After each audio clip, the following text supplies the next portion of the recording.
My name is Ethan and I'm a photographer. I took a trip last year with my wife to the Colorado mountains for an art project.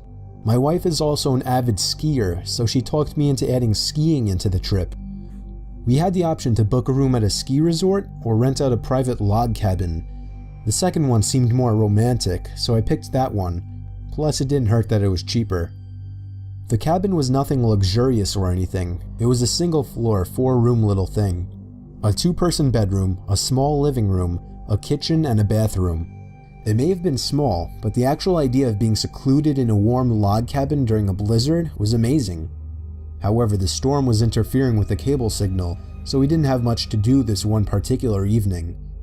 It was just starting to get dark out at this point, but there was still a decent amount of light outside, so I thought it would be perfect for getting a few shots and videos in the blizzard for backgrounds and wallpapers.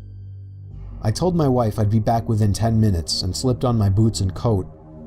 The moment I stepped outside and shut the door, I noticed footsteps leading up to the door in the snow that had blown under the wooden awning. I could see the prints doubled, as whoever left them there turned and went the opposite direction. I was freaked the fuck out, but I wasn't about to go inside and scare my wife. I decided to give in to my curiosity and followed the prints to the right side of the cabin. Right away, I noticed that they led to the bedroom window. My heart froze in fear when I saw this. I could see my wife sitting on the bed using her iPad. She noticed me and I waved. She laughed. I continued to follow the footprints around the cabin to the other side. They led to the living room window on the other side. Someone was stalking us, but how long ago was the question? I found myself standing there for a good minute asking myself if I should follow the footprints anymore. For whatever reason, I decided I would. They were now leading away from the cabin.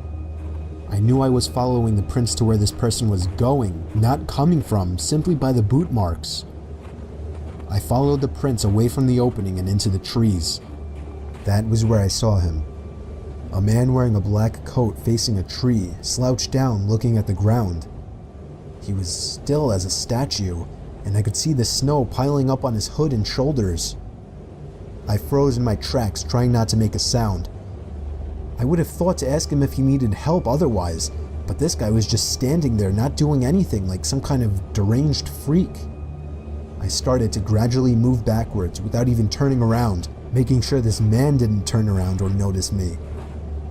When I got at a visual distance, I turned around and stomped through the snow back to the cabin. When I slammed the door shut, my wife came over to see what was wrong. I saw worry in her eyes. I guess she saw the worry in mine. She knew I saw something, and after a few minutes of harassment, I finally told her what I saw. She immediately started packing her things, telling me we're leaving right away. I told her no, we're not going anywhere. I would not get a refund for leaving early, and I wasn't about to up and leave just because some weird guy was walking around outside. She made a point of locking both locks on the door and making sure all of the windows were sealed shut. For the rest of the night, we read stuff on our iPads. I reviewed the pictures and videos I had taken so far. We turned out the lights early as there wasn't much else to do. What if he's still out there? I remember my wife asking me. There's no way he's still out there, I then assured her. Listening to the wind blowing outside, along with the small flakes of snow hitting the windows, was strangely relaxing, and I knew I'd be able to fall asleep quickly.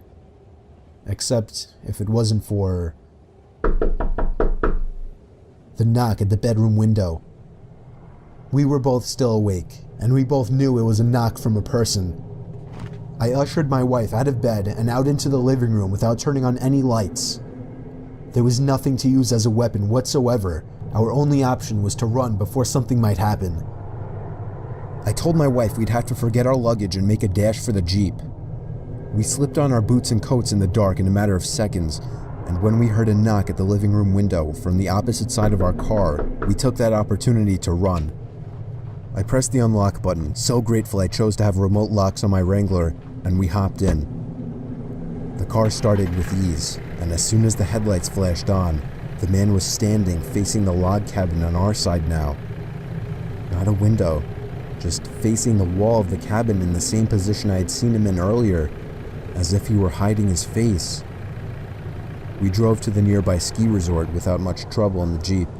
We stayed there for the night and went back the next day to the log cabin to collect our things we left behind. He wasn't there.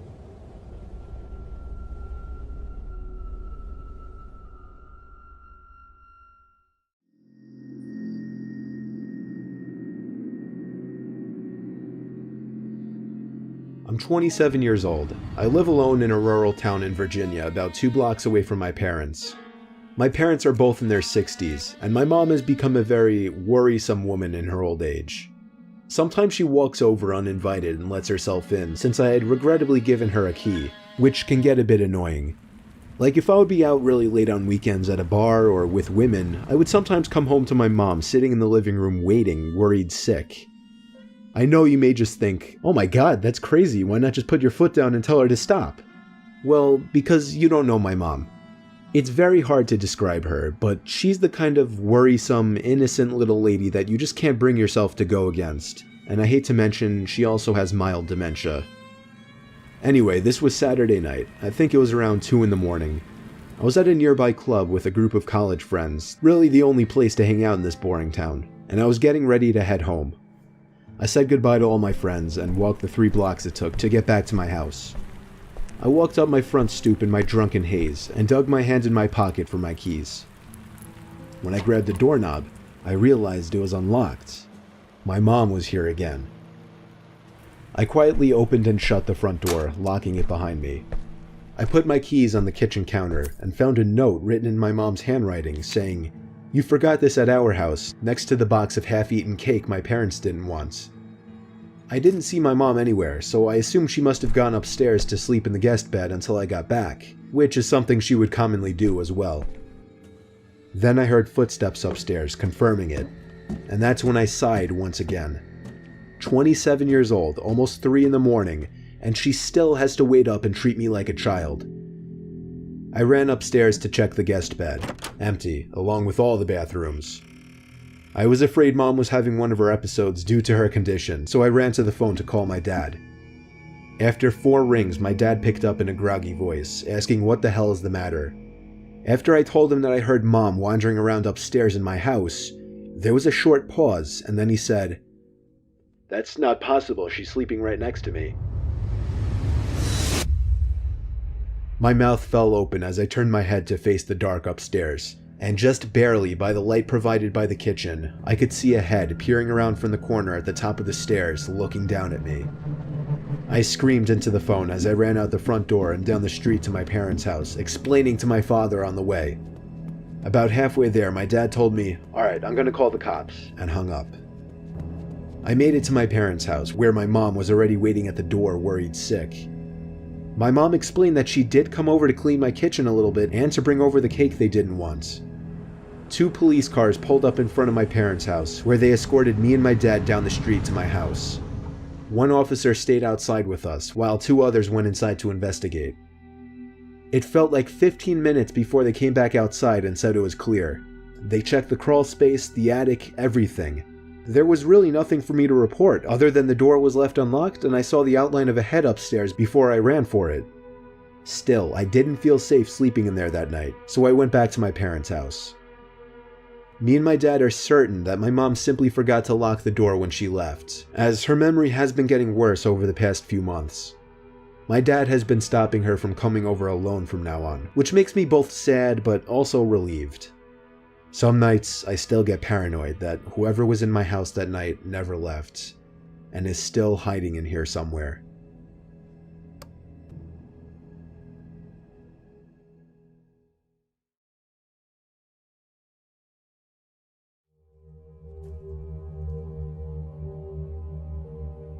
It was a typical boring day in calculus, only it was Friday, 7th period, meaning the week was almost over and spring break would finally be upon us, so everybody was getting antsy in their seats, I could tell.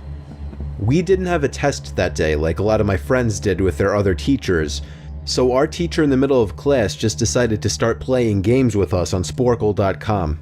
He was a very laid-back teacher like that. As we were doing some brand logo quiz on Sporkle, I remember the exact moment it happened.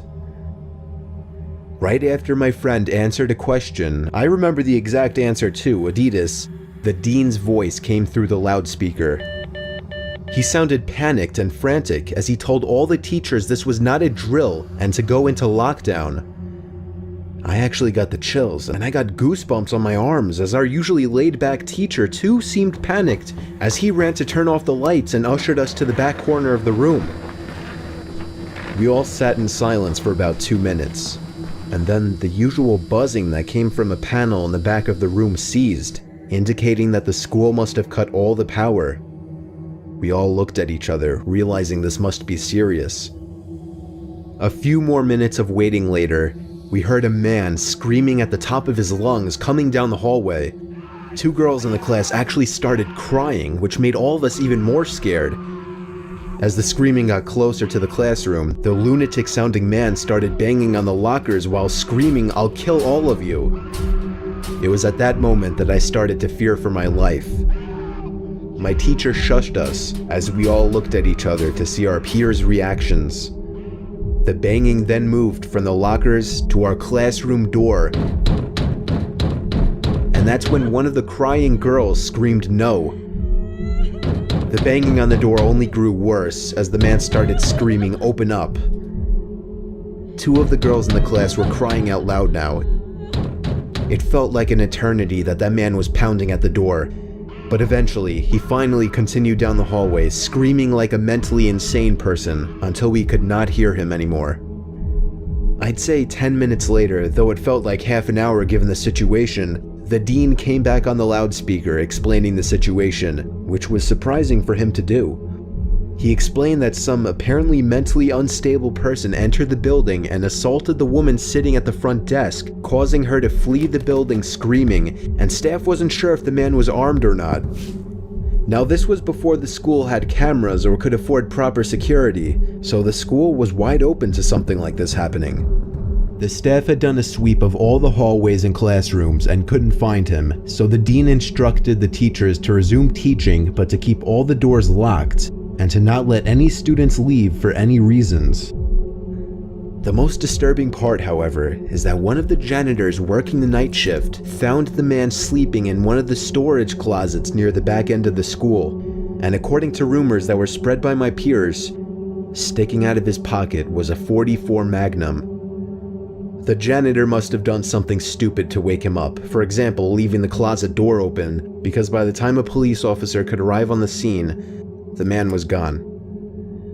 My entire class, as far as I know, to this day, has no idea if this man was ever found, but I like to think that right now, he's being given the proper help that he needs.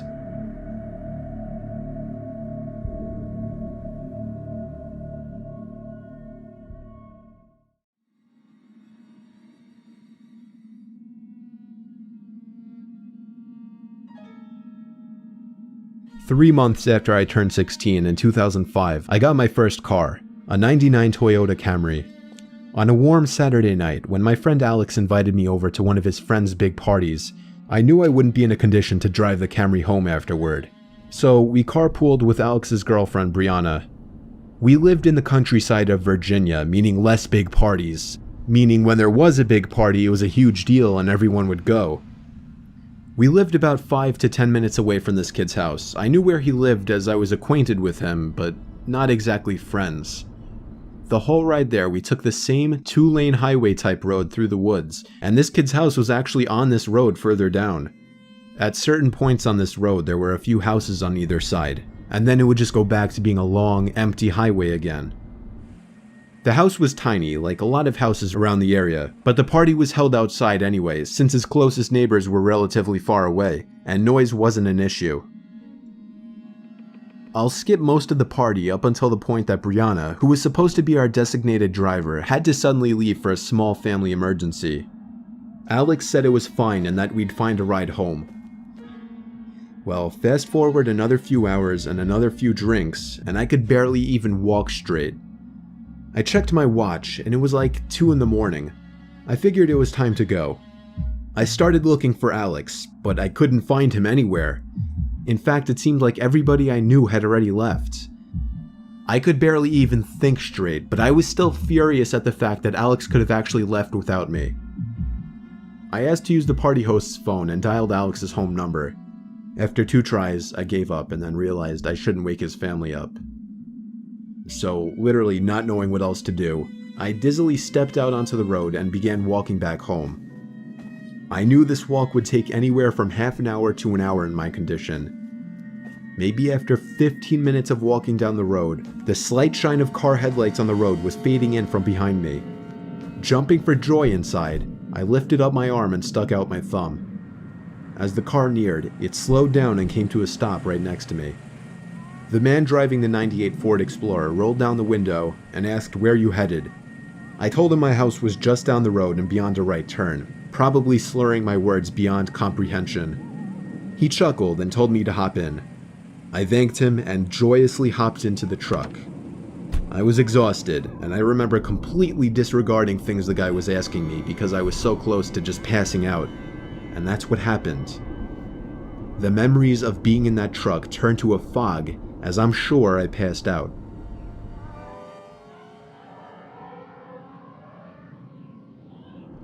The next thing I remember, I woke up still in the moving truck. The guy looked at me and laughed, but didn't say anything. I looked around and realized the road we were on wasn't familiar. I nervously asked, where are we going? He then said, so what were you doing out this late anyway? As the man answered my very straightforward question with another irrelevant question, the sobering reality of the situation hit me. You can let me out anywhere, I told the man.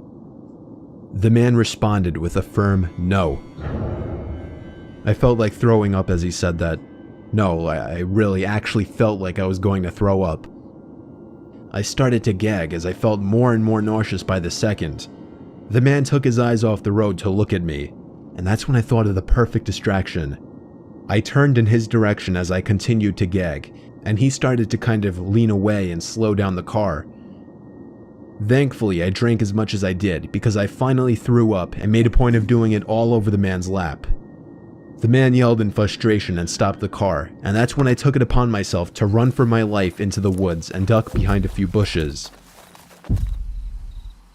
The man came following into the woods with a flashlight, and on 2 separate occasions, he shined the light straight over me without noticing.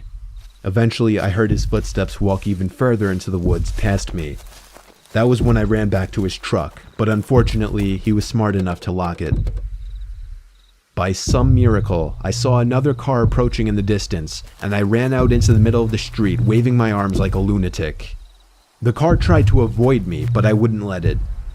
They were forced to stop, and I yelled at them to help me before they came back. Once I told them that I was kidnapped by the man who was driving that Ford Explorer, the driver agreed to give me a lift. Not to the police station or anything, but to my house. I made it back safely where I couldn't thank the driver enough.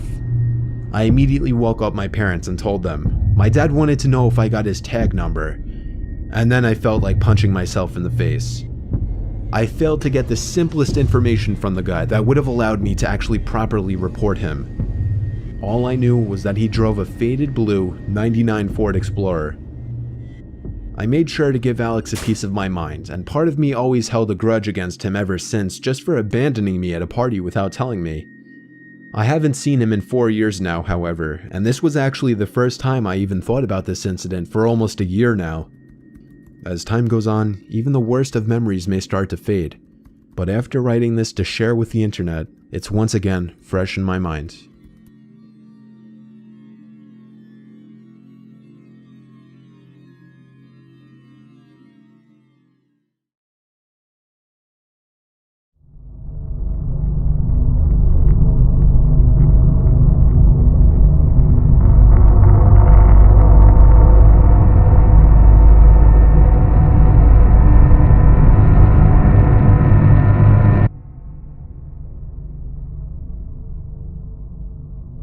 A couple weeks ago, my dad came home and pitched me a small job offer. One of his coworkers was going away for a few days and needed somebody he could trust to watch over his house. The reason my dad pitched this to me was because the man's house has a big CCTV system, Basically a camera in every room, and then an operating desk where all screens could be watched on a big monitor. And I'm a computer science major, so my dad just always assumes that I know how to work anything technological. The man told my dad that he'd pay me $200 for the 2 days just to watch the house. Whatever that meant. My dad drove me to the house and introduced me to the man, whose name doesn't matter. The man made it seem like he preferred I stay in the upstairs room with the monitors as opposed to roaming the house all day. That was fine with me though. So when I wasn't eating, I was mostly just sitting in that room with the TV on in the background and doing schoolwork on my laptop. Ironically, the thing I was doing the least was keeping an eye on the monitors. Night came. I started wondering where in the house I should sleep, since surprisingly, we hadn't discussed that. So I sat back down at the desk and looked at all the different rooms on the screens to see which rooms had beds or couches. I noticed something I wasn't expecting to notice though. The back screen door was open downstairs. I didn't remember it being open. I looked through each and every camera screen in a panic. In the living room, a closet door was open. This one I knew wasn't open earlier. I texted my dad to call the man and ask him if he came back home. Meanwhile, I continued watching the screen. On the grainy, dark image, a tall person who resembled only a black shadow on the screen stepped out from the closet. I pulled my arms off the desk as I covered my mouth with my hands in shock. As I did this, however, my left elbow pulled some heavy object from the desk onto the floor, creating a big thud. The person in the image very clearly moved their head up to the ceiling as a response to the noise. They went for the stairs, walking up very, very slowly, step by step. Meanwhile, I got a text back from my dad saying, "No, he's not. I just spoke to him half an hour ago. Why?"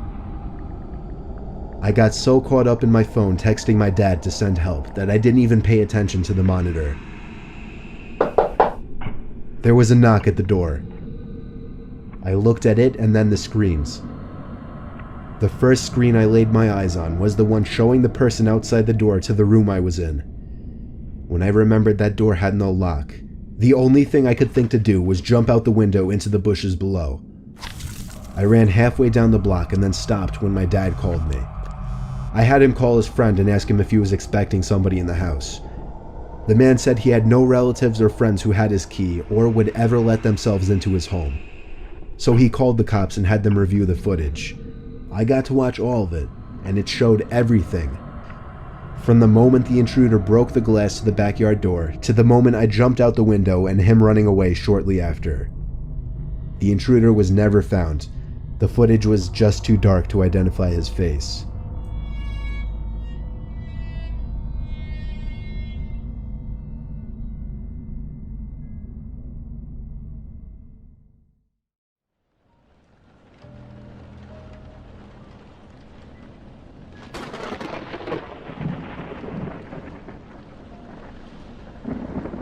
In the year 2009, I was spending a weekend with my uncle on his ranch when my parents were renovating the new house we had just bought. It was my second night there, a Saturday, and it happened to be during one of the biggest thunderstorms of the year. I'd say there were at least 3 crashes of thunder and lightning per minute. And we were in the heart of the storm because the thunder would crash not even a second after the lightning would. I always enjoyed listening to storms while laying in bed. So I stayed up a little later watching TV, just enjoying the ambiance. After the movie I was watching finally ended, I turned off the TV and tried to fall asleep.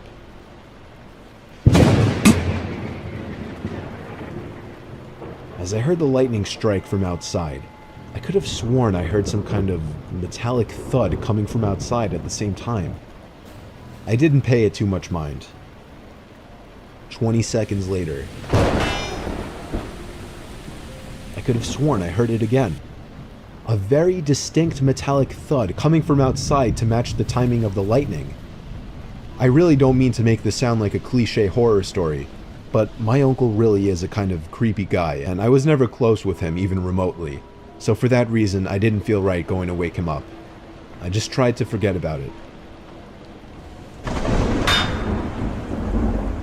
Now I was getting concerned. What the hell could that be? After the third time, I finally got out of bed and walked over to the window of the guest bedroom. The water pouring down on the window made it extra hard to see what was out there in the dark fields. A flash of lightning momentarily lit up the property, but I couldn't see anything. However, once again, the sound of a metal hit accompanied it. The sound was so close now, it sounded like it was coming from the left of the window at a blind spot. I was going to do something I knew my uncle wouldn't be happy about. It would be a bit messy, but I was going to open the window and peer outside to see if I could see what the sound was. I unhooked the window lock and slid it up, and immediately the wind of the storm blew drops of rain into the room and onto me. I stuck my head out the window and looked to the left, and at that very moment, lightning lit up the property once again, and I could see a person dressed in all black crouched down by the outside basement door with his hand raised in the air. And before the sky went dark, I caught the briefest glimpse of what the sound was coming from. The person was bashing at the basement door lock. I pulled my head in and quietly shut the window, making sure to lock it. I was in a panic. I feared he might have seen or heard me. I ran back to bed and pretended to be asleep, facing away from the window. Lightning crashed once again, but this time there was no metallic thud. My heart must have dropped as I realized this. I just stayed put in bed for the longest time, hoping whoever was out there would go away. After maybe 3 more lightning crashes without any thuds accompanying them, I thought it would be safe to go tell my uncle. I turned to face the window and screamed. There was a figure, clear as day, standing at the window, looking in at me. I screamed as loud as I could and ran straight to my uncle's room. He went outside with his hunting rifle with nothing on but his pajamas, not even socks. He ran around the entire property yelling like a madman, but didn't find anyone. The next morning, we were able to better see the marks on the basement door lock. It was almost bashed open. Maybe 3 or 4 more good hits would have done it, according to my uncle. He was proud of me for picking up on it. Luckily, I was out of there that same day. My uncle hasn't told us of any incidents since, so I think he's been okay. Not that we talked to him much at all. I'm grateful I stayed up a little later that night watching that movie, because I may have just stopped a robbery, or possibly much worse.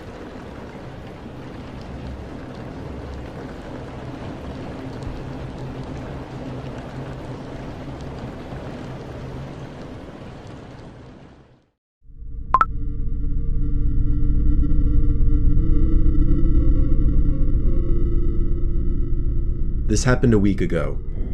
Up until a few days ago, I went to a small, local gym in my now previous New Jersey town called Black Bear Fitness. One day, I had the misfortune of running into some skinny, awkward, yet creepy-looking kid, probably 18 years old. He didn't look like he belonged in a gym at all. I had headphones in and I was doing my set when I heard him saying something to me, but it was muffled by the music. I was already annoyed with this kid, given that he was breaking an unwritten rule of the gym. Don't try to talk to somebody when they're doing their sets. I took my time finishing my set, and then took my headphones out to ask if he needed something. Then he started acting like I looked familiar, but right away I knew this kid was just trying some pathetic attempt at making friends. I assured him I didn't, but the kid wouldn't stop talking to me. I'll skip most of the conversation, but eventually he actually asked me for my Instagram and Snapchat, weirdly enough, and for whatever reason I gave them to him. Instead of just saying something like, "Buddy, I'm trying to work out," or "I don't have social media." After I gave him my Snapchat and Instagram, however, I did kind of urge him to let me resume my workout. He finally seemed to get the message and walked away. Not without saying bye like 3 times though. That night I got a snap on my phone saying "from Sean." I immediately sighed and said, "Oh no." Just wondering why the hell the kid would snap me. I opened the snap, and the kid was in a creepy, weird pose, face way too close to the camera, with his head resting in his hand and a half smile on his face. The text over the picture was "Hey" with 2 Y's. I muttered the words, "What the fuck?" For the record, I'm a guy, which made this even more weird. My thought process was, I've had enough of this loser already. I'm gonna remove him and make it clear I don't want to talk if I see him at the gym again. And so I did. I removed him minutes after he sent that snap. I'm sure not even a minute later, again a message popped up on my phone saying Snapchat from Sean. I waited a few minutes before opening it. This one was even creepier. Now the kid was sitting up on his bed, no smile, more of a surprised, angry expression. The text over the image said, "Why did you remove me?" Now I went as far as to block him, meaning he couldn't snap me anymore. And that was that. I threw my phone on the desk and sighed out of relief. Half an hour later, my phone goes off, saying Sean added you as a friend, and then Snapchat from Sean. He actually made a new account. I opened the snap and felt my heart drop. It was a picture of my front lawn. The text over it, "Answer me, bitch." The first thing I could think of was, how did he find my address? Then I realized, Snapchat made that new map feature that lets you see where your friends are. Somehow I had the balls to open the window to see outside. It was clear out there. I shut the window and the blinds and started considering calling 911.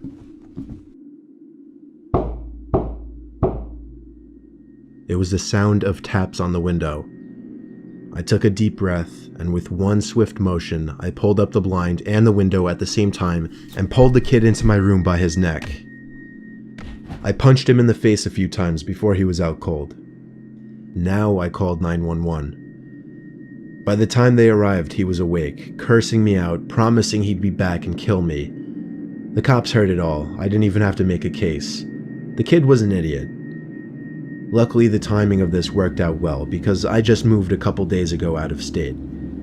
Only thing that worries me, I don't want to have to make a new Snapchat account, but anytime somebody new adds me on the app, I'll never know if it's secretly that Sean kid again.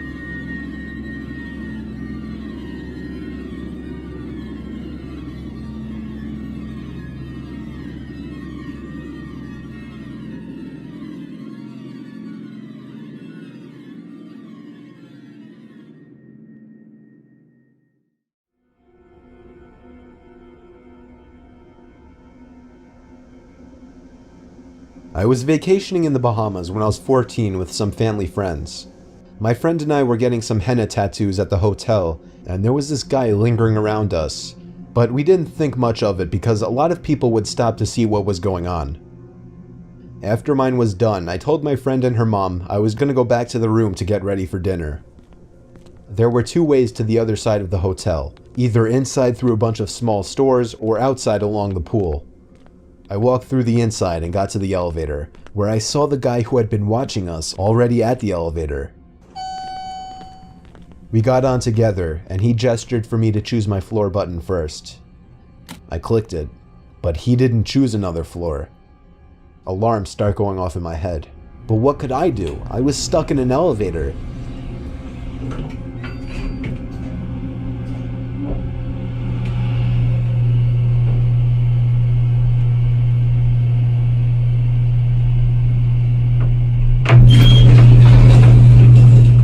The elevator stopped on my floor, and I started walking to my room.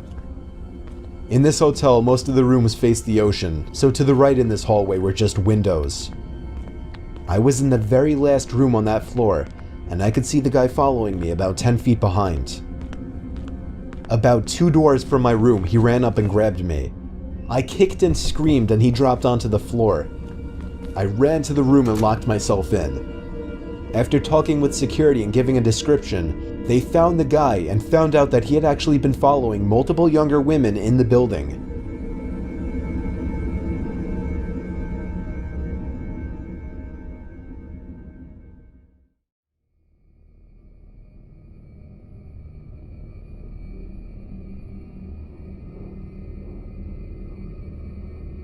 Back in high school, I took a mysteries and mythology type class, or something like that. I don't remember the name of the class. It basically just had to do with real life mysteries and creepy shit.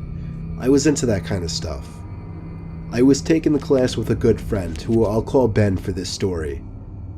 The teacher of the class took us on a field trip to a nearby abandoned village with an unknown past. The village was built in the early 1900s, but seems as though it had been quickly abandoned shortly after it was built. The bus ride there was about 20 minutes. All of us were glued to the bus windows as we pulled up some sketchy-looking, decrepit road cutting through dense forest.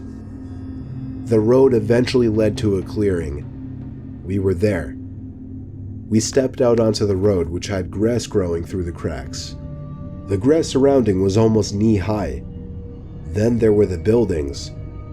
The tall, archaic brick buildings with the boarded-up windows all gave off such chilling vibes. The teacher lined all 20 of us up, counted heads, and then began leading the way.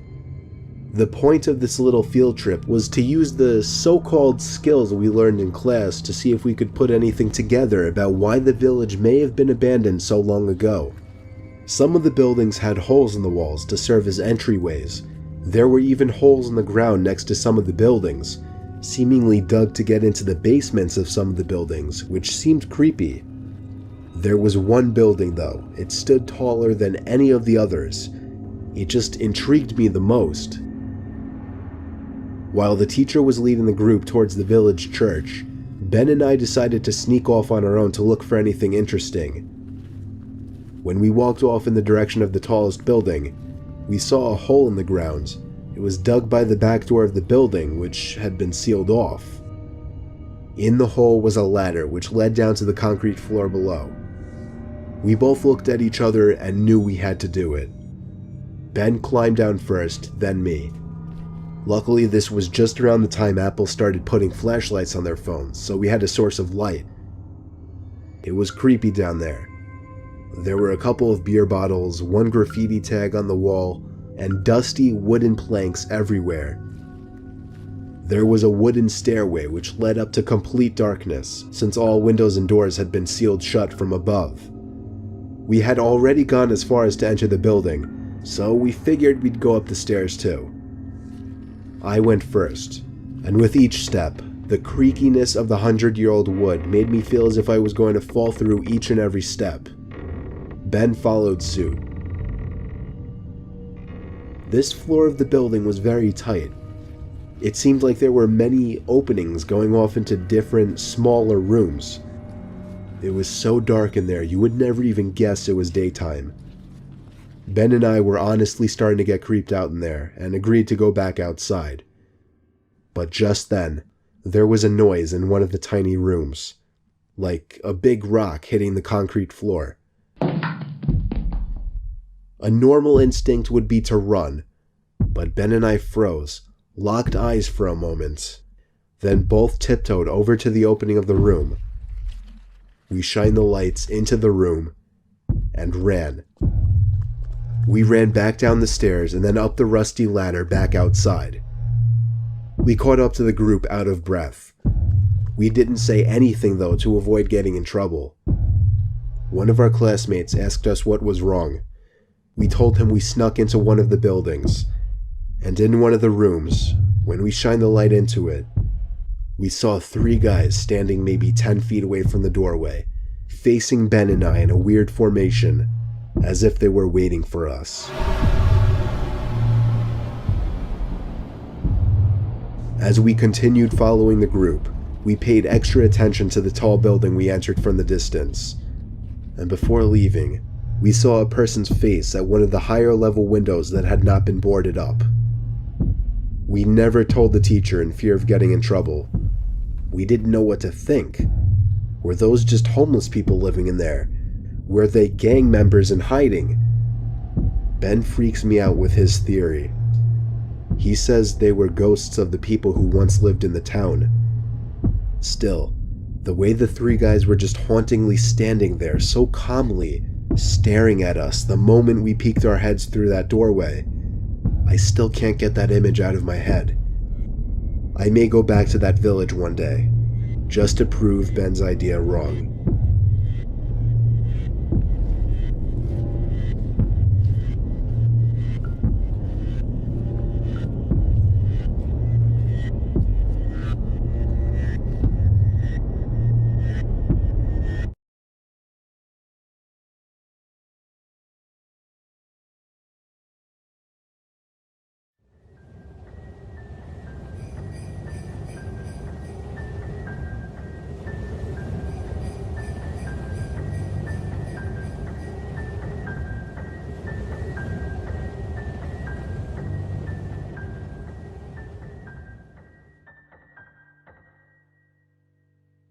Last year on Christmas Eve, I was working late. I'm 23, I work in New York City and commute home every day on the train. Since I'm one of the younger ones in the office, I got stuck with one of the worst shifts, so I wasn't able to get home until 5 o'clock.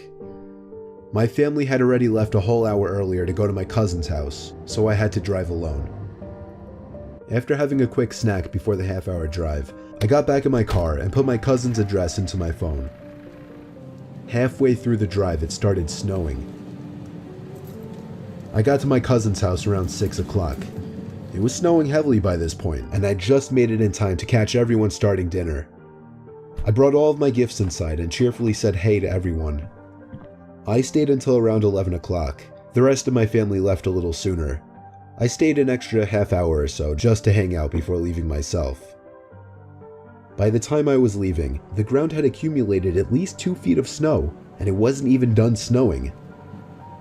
The drive home was nightmarish. The roads were hardly even plowed, and I had to drive under 20 miles per hour on most roads.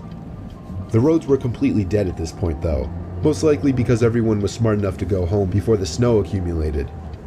Eventually I turned onto a main road that I'm sure would usually be bustling, but at 11:15 on Christmas Eve night, there wasn't a single car or a single light from a store. It was a ghost town.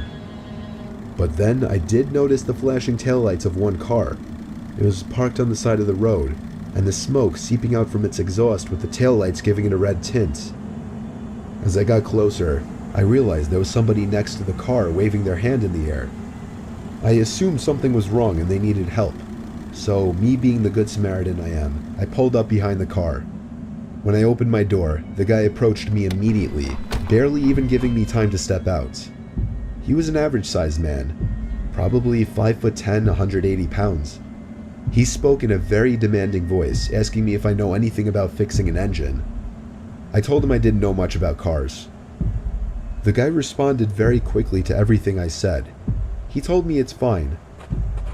He went inside of his car for a second, popped open his trunk, came back out and told me to just wait by the trunk for a second. I had no idea what he wanted me to do. I was really confused. He walked over to the front of his car, and I heard him open the hood. I couldn't see anything he was doing since the trunk was blocking my view, and the loud wind of the snowstorm overpowered any small noises he might have been making. I put my hand on the back of the car and leaned my body in anticipation, when suddenly I heard 3 or 4 quick and aggressive footsteps in the snow behind me before I was pushed into the trunk. The man tried to close the trunk on me, but I kicked my feet up in resistance and held it up. I was able to overpower him and kick the trunk open completely. As I took advantage of the few seconds I had to get out of the trunk, I took out my keys. He tried to grab me now, and I dug my house key right into his neck. He fell to his knees and his scream echoed down the deserted street. I was in my car and halfway down the road before he could even get up from his knees. A little further down, I called 911 and reported the guy. I came back in 10 minutes to find blue and red lights illuminating the windows of the deserted stores. The police held him until the ambulance arrived for him. I watched the whole thing, and nothing ever felt better in my life. I got home safely half an hour later and told my family everything. I was still very shaken that Christmas, and this remains possibly the most horrific thing I've ever experienced.